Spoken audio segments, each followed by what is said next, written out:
नमस्कार दोस्तों, अथर्व एजुकेटर के इस YouTube प्लेटफॉर्म पर एक बार पुनः आपका स्वागत है। दोस्तों, आरओ और एपीएस की परीक्षा की जितने भी विद्यार्थी मेरे साथ तैयारी कर रहे हैं, जुड़े हुए हैं, जो इंतजार कर रहे हैं कि हिंदी की कब बेहतरीन तरीके से क्लासेस प्रारंभ होंगी, तो अब वो समय आ चुका है। दोस्तों, अभी हिंदी की कभी बीच बीच में क्लासेस आई थी, कुछ आदित्य पब्लिकेशन की क्लासेस में लेकर के आया था, कुछ अभी मैं तत्सम तद्भव की भी लाया था, उनको भी मैं अभी कंटिन्यू करूंगा। दोस्तों, उन क्लासेस को भी पूरा कराऊंगा, लेकिन अब एक प्रॉपर ढंग से हम एक एक करके पुस्तकों का अध्ययन आरंभ कर रहे हैं। बहुत उच्च कोटि की राघव प्रकाश की पुस्तक में लेकर के आया हूं। हिंदी की बाइबल कही जाती है इसे। दोस्तों, जैसे इसमें मैं आपको अब अनेक शब्दों के लिए एक शब्द पढ़ाऊंगा, तो लगभग 1150-1200 प्रश्न हैं इसमें। अनेक शब्दों के लिए एक शब्द। अगर आपने इस पुस्तक का अच्छे से अध्ययन कर लिया तो कोई और पुस्तक आपको पढ़ने की जरूरत नहीं है। घबराने की आवश्यकता नहीं है कि 4-5 पुस्तक कर रहे हैं। एक ही पुस्तक को बार बार पढ़ लीजिए, चाहे कोई सी भी पढ़ लीजिएगा। राघव प्रकाश में कराऊंगा, उसे पढ़ लीजिएगा। हरदेव बाहरी कराऊंगा, वासुदेव जी की पुस्तक कराऊंगा, जो भी पुस्तक कोई भी एक पढ़ लीजिए। दोस्तों, तो सबसे पहले हम राघव प्रकाश पर चर्चा प्रारंभ कर रहे हैं, तो आप राघव प्रकाश को अच्छे से कर लीजिए। 1000 से ज्यादा प्रश्न, 1150 से ज्यादा प्रश्न हैं इसमें। एग्जैक्टली मैंने जो है रफली गिने थे पेजेस के हिसाब से, और जो है एक पेज पर कितने हैं उसके हिसाब से मल्टीप्लाई करके जो अंदाजा लगाया वो 1150 से 1200 के बीच में इसमें प्रश्न हैं। एग्जैक्टली मैंने एक एक करके नंबरिंग डाली नहीं है। एक एक हम जो है एक एक को पढ़ेंगे, एक एक अनेक शब्दों के एक शब्द को पढ़ेंगे। जहां व्याख्या की आवश्यकता होगी वहां व्याख्या भी करेंगे, पर आपको जो है दोस्तों इन्हें रटना पड़ेगा, इन्हें याद करना पड़ेगा। तो रोज आप बांध लीजिए अपना टाइम कि आज मैं 50 याद करूंगा, कल 50 याद करूंगा। एक साथ तो याद कर नहीं पाएंगे। लिख लिख कर याद कीजिए। दोस्तों, लिखने की भी प्रैक्टिस करिए। उससे आपके पास क्योंकि अब अगर आप पुस्तक नहीं खरीद रहे हैं तो उससे आपके पास में जो है आपके नोट्स भी प्रिपेयर हो जाएंगे, ताकि आप उनका रिवीजन बार बार कर सकें। तो चलिए प्रारंभ करता हूं मैं आज का सेशन अपने पहले अनेक शब्दों के एक शब्द से। पर उससे पहले दोस्तों आपको करना क्या है, चैनल के साथ में जुड़ जाइए, चैनल को सब्सक्राइब कर लीजिए। बेहतरीन तरीके से हिंदी की क्लासेस प्रारंभ होने जा रही हैं और जीके की क्लासेस हमारी चली रही हैं, और अब आप देखेंगे कि क्या क्लासेस का स्टैंडर्ड रहेगा, किस लेवल से क्लासेस चलेंगी। तो अब आप जो है जुड़ जाइए चैनल के साथ में, बेल आइकन का बटन दबा दीजिए, ठीक है, और अपने दोस्तों को भी शेयर कर दीजिए। क्लासेस हिंदी की प्रारंभ हो चुकी हैं राघव प्रकाश के साथ में। अंक में सोने वाला, अंक में सोने वाला को क्या कहते हैं दोस्तों? अंक में सोने वाला को कहते हैं अंकशाई। हाथी को हाँकने का लोहे का तीखा औजार, ये क्या कहलाता है दोस्तों? हाथी को हाँकने का लोहे का तीखा औजार जो होता है उसे कहते हैं अंकुश। जो हिसाब किताब की जांच करता हो उसे कहेंगे दोस्तों अंकेक्षक। हिसाब किताब की जांच करने वाले को क्या कहते हैं? अंकेक्षक। किसी के शरीर की रक्षा करने वाला, किसी के शरीर की रक्षा करने वाला अंगरक्षक कहलाता है। मूल कथा में आने वाला प्रसंग या फिर लघु कथा, जो मूल कथा है उसमें कोई प्रसंग आ गया या फिर कोई छोटी कहानी, कोई लघु कथा आ गई, उसे कहेंगे दोस्तों अंतः कथा, कथा के अंदर की कथा। महल का वह भाग जहां रानियां निवास करती हैं क्या कहलाता है? वह कहलाता है दोस्तों अंतःपुर। तो महल का वह भाग जहां रानियां निवास करती हैं उसे कहते हैं अंतःपुर। दो जातियों के बीच में हो, जो जातियों के बीच में होगा उसे क्या कहेंगे? अंतर जातीय। धरती और स्वर्ग के बीच का स्थान, धरती और आकाश के बीच का स्थान क्या कहलाता है दोस्तों? वह कहलाता है अंतरिक्ष। तट का जो भाग जल के भीतर है, देखिए जल के भीतर जो होता है उसे क्या कहते हैं? अंतरीप। तो तट का वह भाग जो जल के भीतर है, देखिए जल से बाहर आ गया तो द्वीप हो गया, जल के भीतर है तो अंतरीप हो गया। मन में होने वाला स्वाभाविक ज्ञान, तो मन में होने वाला स्वाभाविक ज्ञान कहलाता है अंतर्ज्ञान। जो सबके मन की बात जानता हो, जो सबके मन की बात जानता हो उसे कहते हैं दोस्तों अंतर्यामी। उल्टा भी आपको याद रखना है, अंतर्यामी का मतलब है जो सबके मन की बात जानता हो। जिस नदी के जल का प्रवाह गुप्त हो, देखिए कोई नदी है जिसके जल का प्रवाह में दिखाई नहीं देता, जैसे हम कहते हैं ना सरस्वती नदी जमीन के अंदर से बह रही है तो उसके जल का प्रवाह गुप्त है, तो फिर क्या हो जाएगा? अंतसलीला, ठीक है, ऐसे ही ज्योग्राफी में अगर किसी दिन लिखा आ गया कि निम्न में से कौन सी नदी अंतसलिला है, तो आपको समझ नहीं आएगा ये पूछना क्या चाह रहा है। तो अंतसलिला का मतलब है जिस नदी के जल का प्रवाह गुप्त हो। वह विद्यार्थी जो आचार्य के पास ही निवास करता है या वह विद्यार्थी जो गुरुकुल में निवास करता है उसे कहते हैं अंतेवासी। जिसका जन्म निम्न वर्ण में हुआ हो, तो निम्न वर्ण में जन्म लेने वाला कहलाता है दोस्तों अंत्यज। जो बिना सोचे समझे अनुगमन करे, बिना सोचे समझे किसी का भी अनुकरण करना प्रारंभ कर दे उसे क्या कहते हैं? उसे कहते हैं अंधानुगामी। क्या कहते हैं दोस्तों? तो उसे कहते हैं अंधानुगामी। पानी भरने वाला, पानी भरने वाला क्या कहलाता है? पानी भरने वाला कहलाता है अम्बवाह। अपने हिस्से या अंश के रूप में कुछ देना, आप अपना शेयर, जैसे कोई कलेक्शन हो रहा हो, कोई पैसे जमा हो रहे हो और आप अपना जो शेयर देते हैं वो क्या कहलाता है? वह कहलाता है दोस्तों अंशदान। जिसे कहा ना जा सके वह कहलाएगा अकथनीय। तो जिसे कहा ना जा सके वह क्या कहलाता है? वह कहलाता है अकथनीय। जिसकी कल्पना ना की जा सके वह क्या होगा? तो आसान सा है, अकल्पनीय। तो जिसकी कल्पना ना की जा सके उसे क्या कहेंगे? उसे कहेंगे अकल्पनीय। जिसको काटा ना जा सके उसे क्या कहेंगे दोस्तों? तो उसे कहेंगे अकाट्य। जिसे काटा ना जा सके उसे कहेंगे अकाट्य। जिसके पास कुछ भी ना हो, यानी बिल्कुल गरीब है, उसके पास कुछ नहीं है, अब उसे कहते हैं अकिंचन। क्या कहते हैं? अकिंचन। जिस लड़की का यौवन क्षत नहीं हुआ है उसे कहते हैं अक्षत यौवना। यानी जिसकी सुंदरता अभी तक बनी हुई है, जिसका यौवन क्षत नहीं हुआ है, जिस पर वृद्धा अवस्था के कोई लक्षण दिखाई नहीं दे रहे हैं उसे क्या कहेंगे? अक्षत यौवना। जो पासे के खेल में कुशल हो उसे क्या कहेंगे? अक्षधूर्त। तो शकुनी कैसा था दोस्तों? तो शकुनी जो है अक्षधूर्त था। क्या कहेंगे उसे? उसे कहेंगे अक्षधूर्त। अगर ये मिट गया हो तो ध्यान रखना, उसे क्या कहेंगे? अक्षधूर्त। ठीक है दोस्तों, चलिए। जिसमें कुछ करने की क्षमता न हो, जिसके पास कुछ भी करने की क्षमता न हो वह क्या कहलाता है? तो वह कहलाता है अक्षम। क्या कहलाता है दोस्तों? अक्षम। जो क्षमा न किया जा सके उसे क्या कहेंगे? उसे कहेंगे अक्षम्य। और जिसका क्षय न हो सके उसे कहते हैं अक्षय। यानी जिसका कभी क्षय नहीं होता, जो कभी नष्ट नहीं होता, जो कम नहीं होता, उसे क्या कहते हैं? उसे कहते हैं अक्षय। जिसका खंडन न किया जा सके उसे क्या कहेंगे दोस्तों? उसे कहेंगे अखंड या अखंडनीय।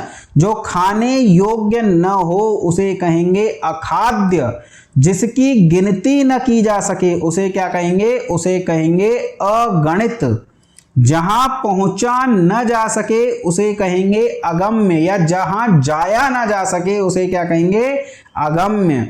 जिसकी निंदा न की गई हो उसे कहते हैं अगहित। इस संसार में ऐसा कोई नहीं है दोस्तों जिसकी कभी निंदा न की गई हो, यानी कोई अगहित नहीं है। जो बहुत गहरा हो, जो बहुत गहरा हो, जिसकी गहराई न नापी जा सके उसे क्या कहेंगे?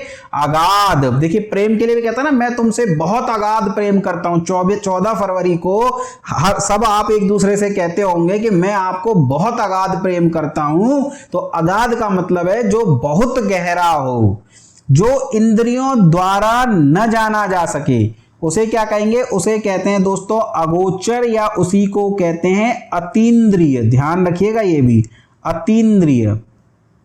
ठीक है, तो अगोचर भी कहते हैं और अतीन्द्रिय भी कहते हैं। बहुत कठिन मानदंडों की परीक्षा, ठीक है, जिसके मानदंड बहुत ज्यादा कठिन हो उसे क्या कहते हैं? अग्नि परीक्षा। देखिए माता सीता अग्नि में प्रवेश करके उन्होंने अपने चरित्र की परीक्षा दी थी, तो बहुत ज्यादा कठिन मानदंड था कि नहीं था? क्योंकि अग्नि तो सब कुछ जला देती है। तो उन्होंने कहा था यदि मेरा चरित्र बहुत उज्जवल हो और मेरे चरित्र में कोई कलंक न हो तो मुझे यह अग्नि ना जलाए। तो इसलिए जिस परीक्षा जिसका बहुत ज्यादा कठिन मानदंड होता है उसे क्या कहते हैं? उसे कहते हैं अग्नि परीक्षा। जो पहले गिना जाता है या जिसकी गणना पहले होती है उसे क्या कहते हैं दोस्तों? तो उसे कहते हैं अग्रगण्य। जो पहले जन्मा हो उसे कहेंगे अग्रज यानी बड़ा भाई, जो बाद में जन्मा हो उसे क्या कहेंगे, उसे कहेंगे अनुज। सबसे आगे रहने वाले को कहते हैं अग्रणी। समाचार पत्र का मुख्य लेख, समाचार पत्र का मुख्य लेख क्या कहलाता है दोस्तों, या तो वो कहलाता है अग्रलेख, या उसी के लिए जो शब्द मिलता है वो मिलता है संपादकीय। आगे का विचार करने वाला, इसे क्या कहेंगे दोस्तों, इसे कहेंगे अग्रसोची। जिसका चिंतन नहीं किया जा सके उसे कहेंगे अचिंतनीय, या जिसके विषय में चिंतन न किया जा सके उसे अचिंतनीय कहते हैं, या फिर उसी को कहते हैं अचिंत्य। जिस पर चिंतन न किया गया हो उसे कहेंगे अचिंतित। देखिए अलग है, एक तो है कि चिंतन किया ही नहीं जा सकता, उसे तो कहेंगे अचिंतनीय या अचिंत्य, और एक है जिस पर चिंतन किया ना गया हो उसे क्या कहेंगे दोस्तों, तो उसे कहेंगे अचिंतित। जिसकी चिकित्सा न हो सके, जिसका चिंतन न किया जा सके, तो रिपीट हो गया अचिंत्य। जिसकी चिकित्सा न हो सके उसको क्या कहेंगे, अचिकित्सय। ठीक है, जिसका इलाज नहीं होता, जैसे जिसकी चिकित्सा ही नहीं संभव है उसको क्या कहते हैं, अचिकित्सय, यानी इसकी चिकित्सा नहीं की जा सकती। जो अपने स्थान या स्थिति से अलग न किया जा सके उसे क्या कहेंगे, उसे कहेंगे दोस्तों अच्युत, उसी को कहेंगे अचर, उसी को कहेंगे अचल, अचर, अचल, स्थावर या फिर अच्युत। ठीक है, तो प्रसूता, संतान को जन्म देने वाली को दिया जाने वाला भोजन, यानी कि जो जिसने अभी अभी बच्चे को जन्म दिया है उस महिला को अलग से भोजन दिया जाता है, थोड़ा प्रोटीन रिच, थोड़ी पावरफुल भोजन दिए जाते हैं। तो उस भोजन को वास्तव में क्या कहते हैं, तो उसे कहते हैं दोस्तों अक्षवानी। देखिए आपने कितने भी अनेक शब्द पढ़ रखे हों, लेकिन इसमें आपको ऐसे मिलेंगे जो आपको लगेगा यार ये तो मैंने पहली बार पढ़ा है, और एग्जाम में इन्हीं पुस्तकों से बनते हैं बेटा, तो थोड़ा सा इनको अच्छे से कीजिए। जो छूने योग्य ना हो उसे कहेंगे अछूत। रिपीटेड क्वेश्चन से बनेंगे, अगर आप आदित्य पढ़ लेंगे, घटना चक्र पढ़ लेंगे तो बिल्कुल बनेंगे, 60 से 70% बनेंगे। लेकिन अगर आपको 10 में से 10 पूरे चाहिए या 50 में से पूरे 60 में से पूरे 60 चाहिए तो फिर आपको इन बुक्स का अध्ययन करना पड़ेगा। तो जो छूने योग्य न हो उसे तो कहते हैं दोस्तों अछूत, और जो छुआ न गया हो उसे कहते हैं अछूता। जिसका जन्म न हो उसे कहते हैं अज या अजन्मा। क्या कहते हैं, अजन्मा। जैसे महादेव शंकर अजन्मे हैं। ठीक है, जिसने अभी तक जन्म न लिया हो उसे भी अजन्मा कहेंगे। जो कभी बूढ़ा न हो उसे कहते हैं अजर, और जिसका कोई शत्रु ही न जन्मा हो उसे कहेंगे अजात शत्रु। जिसको जीता न जा सके उसे कहेंगे अजेय। जो कुछ नहीं जानता है दोस्तों उसे क्या कहेंगे, उसे या तो कहेंगे अज्ञ या कहेंगे अज्ञानी। तो जो कुछ नहीं जानता वो या तो अज्ञ कहलाता है या फिर वो कहलाता है अज्ञानी। जिसका पता न हो उसे क्या कहते हैं, अज्ञात है, यार उसके बारे में हमें कुछ नहीं पता। जिसके कुल या वंश का पता या ज्ञान न हो उसे क्या कहते हैं, तो उसे कहते हैं दोस्तों अज्ञात कुल। पूछा गया प्रश्न है ये। तो जिसके कुल या वंश का पता न हो उसे क्या कहते हैं, उसे कहते हैं अज्ञात कुल। जिसके स्थान पर निवास जहां कोई पता न पा सके, ऐसे स्थान पर निवास जहां कोई पता न पा सके उसे क्या कहते हैं, उसे कहते हैं अज्ञातवास। देखिए पांडवों को आपने महाभारत पढ़ी हो तो फिर 12 वर्ष का वनवास और 1 वर्ष का अज्ञातवास मिला था। अज्ञातवास मतलब ऐसे स्थान पर निवास करना था जिसे कोई ढूंढ न सके, जहां कोई पता न पा सके, तो उसे क्या कहते हैं, उसे कहते हैं अज्ञातवास। जिसे जाना न जा सके उसे कहते हैं अज्ञेय। जो अपनी बात से टले नहीं उसे क्या कहते हैं, उसे कहते हैं अटल, यानी कुछ भी हो जाए अपनी बात से पीछे ना हटे उसे कहते हैं अटल। घर के सबसे ऊपर के खंड की कोठरी क्या कहलाती है दोस्तों, तो वो कहलाती है अटारी। न टूटने वाला क्या कहलाता है, तो न टूटने वाला कहलाता है अटूट। जिस हंसी से अट्टालिका तक हिल जाए या ठहाका लगाकर हंसना। देखिए रावण हंसता था ऐसे बहुत जोरदार तरीके से। आपने सबसे पुरानी जो रामायण देखी हो, जो DD1 पे प्रसारित होती थी, उसमें रावण की हंसी ऐसी थी कि जिस हंसी से अट्टालिका तक हिल जाए यानी छत तक हिल जाए, तो कहते थे ना रावण अट्टहास कर रहा है, यानी रावण इतनी तेज हंस रहा है कि अट्टालिकाएं भी हिल रही हैं। इसे हंसी नहीं कहेंगे, इसे क्या कहेंगे? अट्टहास। जो अपनी जगह से न डिगे उसे क्या कहते हैं? उसे कहते हैं अडिग। अंडे से जन्म लेने वाला उसे कहते हैं अंडज। जितने भी ये पक्षी होते हैं जो अंडे से जन्म लेते हैं क्या कहलाते हैं? अंडज। जो तर्क से परे हो उसे क्या कहते हैं? अतर्क, अतर्कातीत। ठीक है, धार्मिक बातें जो होती हैं अक्सर तर्क से परे होती हैं, उन्हें क्या कहते हैं? उन्हें कहते हैं तर्कातीत। किसी बात पर व्यर्थ विलाप करना क्या कहलाता है? तो वह कहलाता है अति कथा। तो किसी बात पर व्यर्थ प्रलाप करना क्या कहलाता है? तो अति कथा। मर्यादा का उल्लंघन करके किया हुआ क्या कहलाता है? अतिकृत। मर्यादा का उल्लंघन करके अगर कोई काम करोगे तो वह काम क्या कहलाएगा? वह कहलाएगा अतिकृत। सीमा का अनुचित उल्लंघन क्या कहलाता है? अतिक्रमण। किसी की बाउंड्री में ट्रेसपास कर दो, बिना उसकी इजाजत के अगर आप घुस जाओ तो आपने अपनी सीमा का उल्लंघन किया है, इसे क्या कहेंगे? इसे कहेंगे अतिक्रमण। जिसके आगमन की तिथि निश्चित न हो सके वो क्या होगा? वो होगा दोस्तों अतिथि। आवश्यकता से अधिक बरसात, आवश्यकता से अधिक बरसात अतिवृष्टि कहलाती है। आवश्यकता से कम बरसात हो तो उसे कहते हैं अनावृष्टि। किसी बात को अत्यधिक बढ़ा चढ़ाकर कहना अतिशयोक्ति कहलाता है, और जिसका ज्ञान इंद्रियों के द्वारा न हो उसे क्या कहते हैं? उसे कहते हैं दोस्तों अतीन्द्रिय। क्या कहते हैं? अतीन्द्रिय, यानी इंद्रियों से परे। ठीक है, इंद्रियातीत भी कहते हैं इसे।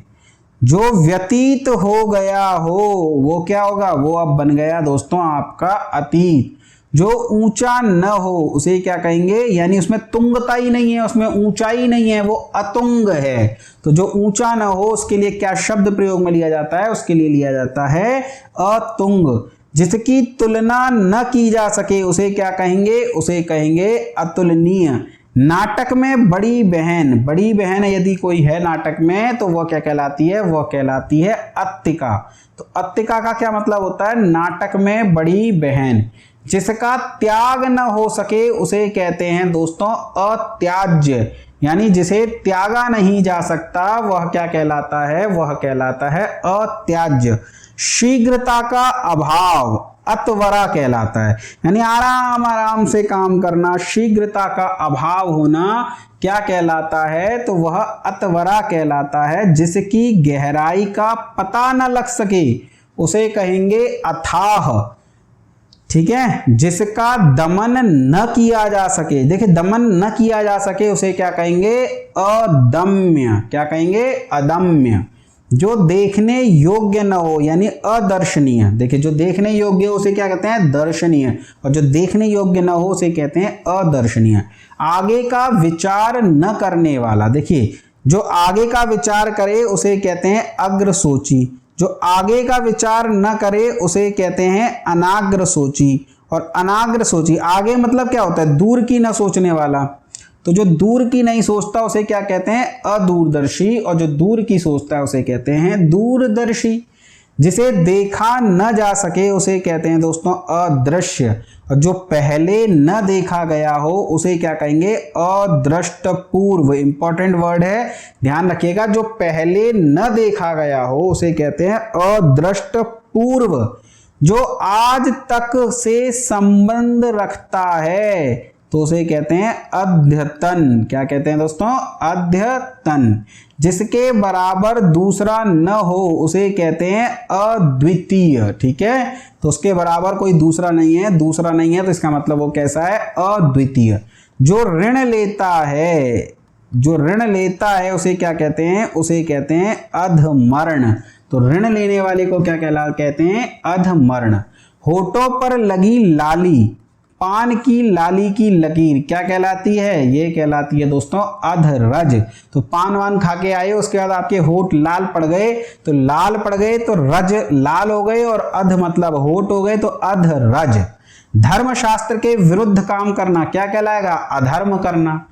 जिस पर किसी ने अधिकार कर लिया हो तो वो क्या कहलाएगा दोस्तों? वो कहलाएगा अधिकृत। और पहाड़ के ऊपर की समतल या जमीन टेबल लैंड, तो इसका मतलब पहाड़ के ऊपर की जो जमीन है वो क्या कहलाती है दोस्तों?